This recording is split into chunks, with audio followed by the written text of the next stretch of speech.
Everyone, this is Varsha and आपका बहुत बहुत स्वागत है मेरे YouTube channel the V learning में।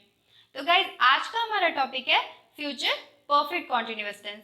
हमने फ्यूचर परफेक्ट टेंस पढ़ लिया है, अब हम लोग लास्ट टॉपिक पढ़ेंगे फ्यूचर परफेक्ट कॉन्टिन्यूअस टेंस। तो चलिए, सबसे पहले पहचान देखिएगा। फ्यूचर परफेक्ट कॉन्टिन्यूअस टेंस की पहचान होती है वाक्य के अंत में रहा होगा, रही होगी, रहे होंगे और टाइमिंग दिया रहेगा। जैसा कि मैंने आपको बताया है कि किसी भी टेंस का जब परफेक्ट कॉन्टिन्यूअस टेंस आता है तो हमेशा उसमें टाइमिंग दिया रहता है, ठीक है। तो लास्ट में इसके क्या रहेगा, वाक्य के अंत में क्या रहेगा, रहा होगा, रही होगी, रहे होंगे और क्या दिया रहेगा, मतलब इस तरह से दिया रहेगा और क्या दिया रहेगा, टाइम दिया रहेगा, ठीक है। तो चलिए, ये तो इसकी पहचान हो गई। अब हम लोग देखते हैं अफर्मेटिव या फिर सिंपल सेंटेंस, ठीक है, यानी कि साधारण वाक्य।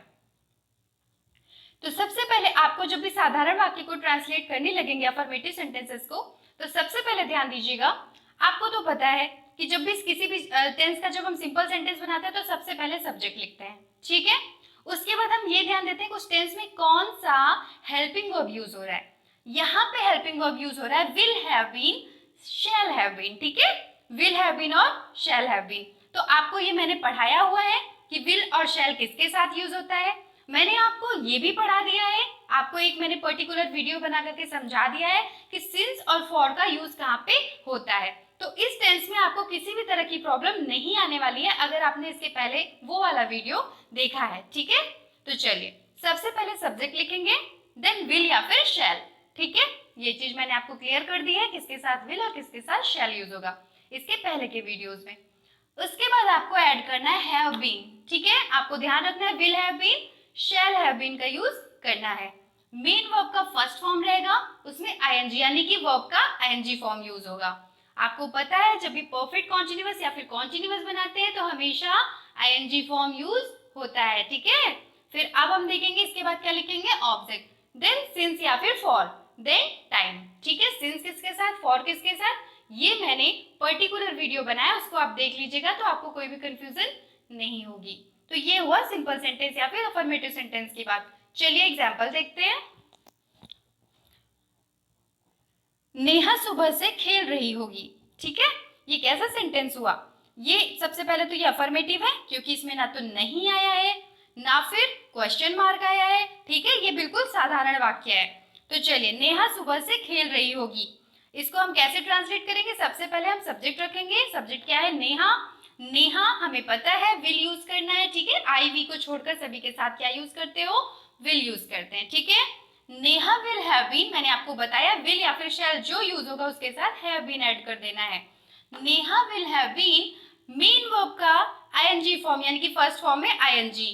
प्लेइंग, यहाँ पे ऑब्जेक्ट नहीं है, वह क्या खेल रही है हमें नहीं पता है, दैट्स वाई हम यहाँ पे सिर्फ और सिर्फ मेन वर्ब का एनजी फॉर्म लिखेंगे। देन मैंने आपको बताया है जब भी सुबह से दोपहर से इस तरह का आता है तो क्या है, वो निश्चित टाइम है, इसलिए वहां पे क्या यूज होता है, सिंस। तो यहाँ पे क्या हो गया, प्लेइंग सिंस मॉर्निंग, ओके। ये हो गया आपका सिंपल सेंटेंस। चलिए, अब हम लोग देखेंगे निगेटिव सेंटेंस। निगेटिव सेंटेंस में आपको क्या करना है, आपको सब कुछ बिल्कुल सिंपल सेंटेंस जैसा। निगेटिव सेंटेंस का क्या मतलब होता है, नकारात्मक वाक्य, ऐसा वाक्य जिसमें नहीं आया रहे, ठीक है। इसमें सिर्फ और सिर्फ आपको ध्यान रखना है कि सबको सिंपल सेंटेंस जैसे रखना है, सिर्फ और सिर्फ विल या फिर शैल के बाद, यानी जो आप यूज कर रहे हो विल या फिर शैल, उसके जस्ट बाद आपको नॉट रखना है, ठीक है। हैव बीन के पहले आपको नॉट रखना है और विल और शैल के बाद रखना है। बाकी सारी चीजें सिंपल सेंटेंस जैसी ही रखनी है। तो सबसे पहले सब्जेक्ट लिखेंगे, देन विल या फिर शैल लगाएंगे, उसके बाद आप नॉट लिखेंगे, then have been, then main verb का फर्स्ट फॉर्म में ING, then object, then since, for, then time, ठीक है। चलिए एग्जांपल देखते हैं। एग्जाम्पल है, वे सोमवार से स्कूल नहीं जा रहे होंगे, ठीक है।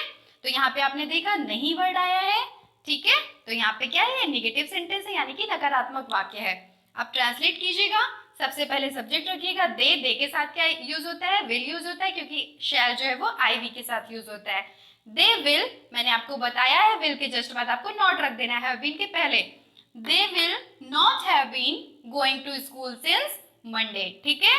अब Monday, Tuesday, Wednesday, Thursday, Friday, Saturday, इस तरीके से जब डेज नेम आते हैं तो क्या रखना है आपको, हमेशा सिंस लगाना है, ठीक है, क्योंकि ये निश्चित समय है, ठीक है ना। तो क्या हो गया, they will not have been going to school since Monday.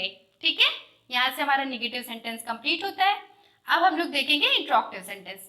आपको पता है, मैंने पढ़ाया है, इंट्रोगेटिव सेंटेंस में दो तरह के सेंटेंस बनते हैं। सबसे पहला टाइप होता है जिसके वाक्य की शुरुआत किससे होती है, क्या से होती है, यानी कि वाक्य के शुरू में ही क्या दिया रहता है। और जब भी ऐसे सेंटेंस को ट्रांसलेट करते हैं, कभी भी क्या के इंग्लिश नहीं लिखते हैं, यानी कि व्हाट नहीं लिखते हैं, उस टेंस में यूज होने वाला हेल्पिंग वर्ब हमेशा पहले आ जाता है। ठीक है, तो यहाँ पे फर्स्ट टाइप में देखिएगा, यानी कि वाक्य की शुरुआत किससे हो, क्या से हो। जैसे क्या वह 2 बजे से पढ़ रहा होगा, क्या वह कल से स्कूल जा रहा होगा। ठीक है, तो शुरुआत किससे हुई, क्या से हुई। तो चलिए देखिएगा, सबसे पहले ऐसे सेंटेंस को ट्रांसलेट करते समय आप लिखोगे विल या फिर शैल। सबसे पहले आपको लगाना है विल या फिर शैल। ठीक है, उसके बाद आप सब्जेक्ट लिखोगे। आपको ध्यान रहे, जो हैव बीन है उसको सब्जेक्ट के बाद रख देना है। ठीक है ना, तो सबसे पहले विल या फिर शैल रखिएगा, then subject, then have been. ठीक है, बस इतना सा चेंज करना है कि आपको विल शैल को पहले लिखना है और सब्जेक्ट के जस्ट बाद क्या रखना है, हैव बीन, ना कि पहले ही। ध्यान रखिएगा, विल हैव बीन फिर उसके बाद सब्जेक्ट नहीं लिखना है, बल्कि विल या फिर shall then subject then have been. ठीक है ना, फिर मेन वर्ब का फर्स्ट फॉर्म है I N G, then object, then since, for, then time, और लास्ट में हमेशा क्वेश्चन मार्क, क्योंकि ये इंट्रोगेटिव सेंटेंस है। यहाँ पे मैंने रूल्स बहुत अच्छे से लिख दिया है, तो आप इसको नोट डाउन भी कर सकते हैं या फिर स्क्रीनशॉट भी ले सकते हैं। तो चलिए पहले एग्जाम्पल देखते हैं हम लोग। क्या तुम 2 घंटे से पार्क में टहल रहे होगे।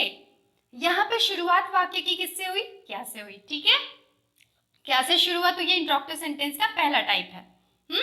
तो फिर यहाँ पे हम सबसे पहले क्या रखेंगे, विल रखेंगे, क्योंकि यू के साथ क्या यूज होता है, विल यूज होता है। विल के बाद आप क्या रखोगे, सब्जेक्ट। आपको अच्छे से पता है कि विल लिखेंगे देन सब्जेक्ट, विल या फिर शैल है, उसके बाद सब्जेक्ट देन हैव बीन। तो will you have been walking, टहलने का क्या होता है, वॉक, और यहाँ पे आईएनजी फॉर्म लगेगा इसलिए walking, in the park for 2 hours. मैंने बताया है 2 घंटे, 3 घंटे, 4 घंटे, ये अनिश्चित है, इसलिए यहाँ पे क्या यूज हो जाता है, फॉर यूज हो जाता है। तो will you have been walking in the park for 2 hours, last में क्वेश्चन मार्क। चलिए अब हम लोग देखेंगे सेकेंड टाइप। सेकेंड टाइप में क्या होता है, मैंने आपको बताया है, ऐसा वाक्य जिसमें क्वेश्चन वर्ड हमेशा बीच में आ रहा हो। ठीक है, क्या, कब, क्यों, कैसे, इस तरह का वर्ड कहाँ पे आ रहा हो, बीच में आ रहा हो वाक्य के। तो ऐसे सेंटेंस को जब हम ट्रांसलेट करेंगे तो सबसे पहले हम उसकी इंग्लिश लिखेंगे, जो क्वेश्चन वर्ड बीच में आया है उसकी इंग्लिश, यानी कि WH वर्ड। ठीक है, उसके बाद आपको विल या फिर शैल लगाना है, देन आपको सब्जेक्ट रखना है, हैव बीन हमेशा सब्जेक्ट के बाद रखना है। ठीक है, चाहे वो फर्स्ट टाइप हो चाहे सेकेंड टाइप हो, आपको सब्जेक्ट के बाद हैव बीन रखना है। तो सबसे पहले WH वर्ड, देन विल या फिर shall, then subject, then have been, then main verb का फर्स्ट फॉर्म में ING, then object, then since, for, then time, then question mark. ये सब कुछ तो ऊपर जैसे ही है, बट आपको सिर्फ यहाँ से यहाँ तक ध्यान देना होता है कि हैव बीन सब्जेक्ट के बाद लिखना होता है। ठीक है, तो चलिए एग्जाम्पल देखिएगा। यहाँ पे एग्जाम्पल देखिएगा, तुम मंगलवार से कहाँ जा रहे होगे। आपने देखा कहाँ जो है वो बीच में आया है, वह एक क्वेश्चन वर्ड है, तो कहाँ बीच में आया, तो सबसे पहले हम इसकी इंग्लिश लिखेंगे, तो वेयर। ठीक है, उसके बाद हम क्या लगाएंगे, विल या फिर शैल। तो यू है ना, तो यू के साथ क्या यूज होगा, सब यू के साथ हम विल यूज करते हैं, IV के साथ शैल करते हैं। ठीक है, तो where, then will, then you have been going since Tuesday. यहाँ पे ऑब्जेक्ट नहीं था, वह कहाँ जा रहा था ये नहीं पता। ठीक है, ये क्वेश्चन है वहाँ पे। ठीक है, कहाँ जा रहे होगे ये क्वेश्चन है। तो देखिएगा, where will you have been going since Tuesday. मैंने कहा डेज नेम हो तो हमेशा क्या रहेगा, सिंस रहेगा। तो यहाँ से आपका इंट्रोगेटिव सेंटेंस का सेकंड टाइप भी कंप्लीट होता है। अब आप लोग देखिएगा, इसका लास्ट सेंटेंस क्या है, इंट्रोगेटिव नेगेटिव सेंटेंस। ठीक है, तो आपको अच्छे से पता है इंट्रोगेटिव नेगेटिव सेंटेंस में सिर्फ एक चेंज आता है, ऐसा सेंटेंस जो क्वेश्चन वर्ड भी जिसमें हो और नहीं वर्ड भी हो, यानी कि नकारात्मक वाक्य भी हो, प्रश्नवाचक नकारात्मक वाक्य। तो ऐसे सेंटेंस में सिर्फ एक चेंज आता है कि हमें सब्जेक्ट के बाद नॉट लिख देना होता है। ठीक है, तो अभी ध्यान रखिएगा, हम देखेंगे किस तरीके से ट्रांसलेट करेंगे। तो सबसे पहले फर्स्ट टाइप देखिए, जिसमें क्या से शुरुआत हो। जब क्या से शुरुआत होती है तो सबसे पहले आपको विल या फिर शैल लिखना है, एज इट इज जैसे ऊपर हमने बताया आपको। देन सब्जेक्ट लिखना है, आपको हैव बीन सब्जेक्ट के बाद आप लगा रहे थे ना, जब ये इंट्रोगेटिव नेगेटिव हो जाएगा तो हैव बीन के जस्ट पहले आप नॉट लिख देना, सब्जेक्ट के बाद और हैव बीन के पहले आप नॉट लिख देना। विल या फिर shall, then subject, then not, then have been, बाकी सब कुछ पहले जैसे ही, ठीक है। मेन वर्ब का फर्स्ट फॉर्म में ING, then object, then since, for, then time, then question mark. Okay, सब कुछ वैसे ही है, सिर्फ यहाँ पे ध्यान देने की बात क्या है कि सब्जेक्ट के बाद नॉट लिखना है हैव बीन के पहले, ठीक है। एग्जाम्पल देखिएगा, क्या सुबह से बारिश नहीं हो रही होगी। यहाँ पे आपने देखा क्या से वाक्य की शुरुआत है और नहीं आया हुआ है, तो ये इंट्रोगेटिव नेगेटिव सेंटेंस है, उसका फर्स्ट टाइप है, ठीक है। अब यहाँ पे आप कैसे इसको ट्रांसलेट करोगे, सबसे पहले तो मैं आपको बता दूं, जब भी ऐसा है कि वर्षा होगी, वर्षा हो रही होगी, वर्षा होगी, वर्षा हो रही होगी, इस तरह से कुछ भी दिया, वर्षा होती है, ठीक है। तो आपको हमेशा, जैसे कि अगर मैंने कहा वर्षा होगी, इट विल रेन, ठीक है, हमेशा वहाँ पे हाइड रहता है क्या, इट, ठीक है। सब्जेक्ट किसको बनाया जाता है, इट को, ये बात ध्यान रखिएगा। तो यहाँ पे क्या हुआ, क्या सुबह से बारिश नहीं हो रही होगी, तो क्या से शुरुआत है, तो सबसे पहले विल लिखिएगा। जब भी बारिश होने की बात होती है, इट हमेशा हाइड है, यानी कि वो इसका सब्जेक्ट बनता है। तो चलिए, विल इट, अब आपको पता है कि सब्जेक्ट के बाद हमको क्या लिखना है, नॉट हैव बीन, क्योंकि ये इंट्रोगेटिव नेगेटिव सेंटेंस है। Will it not have been raining since morning, ठीक है, रेन मतलब बारिश होना है ना, तो यहाँ पे क्या हो जाएगा, raining, ING form, then since morning, क्या हो गया, will it not have been raining since morning, last में क्वेश्चन मार्क। अगला देखिए, अब हम इंट्रोगेटिव नेगेटिव सेंटेंस का सेकंड टाइप देखेंगे। अब यहाँ पे क्या होगा, सबसे, अब सब कुछ पहले जैसा ही है, कोई चेंज नहीं करना है, सिर्फ और सिर्फ इतना ध्यान रखना है, सब्जेक्ट के बाद नॉट लगा देना है, बाकी सब कुछ इंट्रोगेटिव सेंटेंस की तरह ही रहता है, ठीक है। तो क्योंकि इसमें नहीं वर्ड आता है, इसलिए हमें नॉट कहाँ पे लिखना है ये ध्यान देना होता है।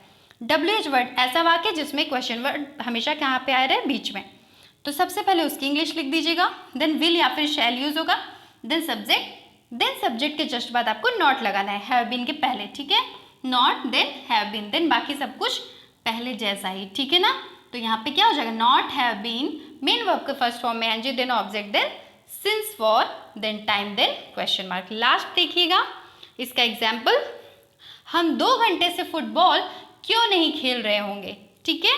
तो यहाँ पे क्यों वर्ड जो है वो क्वेश्चन वर्ड बीच में आया हुआ है, तो सबसे पहले उसकी इंग्लिश लिखिएगा, वाई, देन आपको पता है हम के साथ हम शैल यूज करते हैं, वी के साथ, okay, why shall, then we, ठीक है, सब्जेक्ट हुआ, वाई शैल वी, मैंने बताया कि सब्जेक्ट के बाद और हैव बीन के पहले नॉट यूज कीजिए, we not have been playing football for 2 hours, ठीक है, यहाँ पे फुटबॉल क्या है, ऑब्जेक्ट है, why shall we not have been playing football for 2 hours, 2 घंटे 3 घंटे क्या अनिश्चित समय है, तो वहाँ पे क्या यूज होता है, फॉर यूज होता है। सॉरी, यहाँ पे मैंने क्वेश्चन वर्ड गलती से क्वेश्चन मार्क नहीं लगाया है, तो आप लोग ध्यान से क्वेश्चन मार्क लगा लीजिएगा, ठीक है।